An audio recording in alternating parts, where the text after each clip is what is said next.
And a tragic news just coming in. In fact, at least 3 people are dead and several others injured after a boat capsized in the Hirakud reservoir in Odisha. Many others are also missing. The boat was carrying around 80 passengers. The death toll is likely to go up. This tragic news just coming in from Odisha. In fact, on your visuals right now are the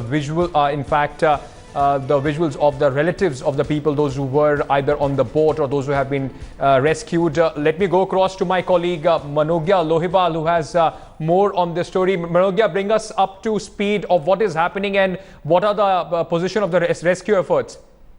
Well, the rescue efforts have been started by the Disaster Management Group of Odisha. There has been a force that is always deployed around the dam to protect the people there. How come the boat capsized is something that remains to be investigated and seen. But initially, there is a rescue operation that has begun in the area. One thing we have to keep in mind that it was evening, perhaps that would make the rescue operations even more difficult. Yes. And that the people on board were around between 80 to 100, out of which several dead bodies have already been brought. There has been a confirmation of 3 dead people who died in this tragic incident, but the death toll is expected to go up with every passing hour. Manogya, was this a tourist boat? Were people wearing life jackets? What were the arrangements? How could this happen? Well, it's a regular boat that ferries in this area. It is still not confirmed on whether it was a tourist boat or not, and whether the people were wearing life jackets, especially after the tragedy that we saw in Andaman and Nicobar. Yeah.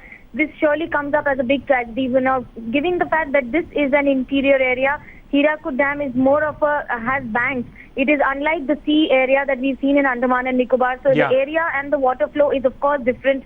But whether the people were touristers, whether they were wearing life jackets or not, these are the questions that needs to be answered within the next few hours.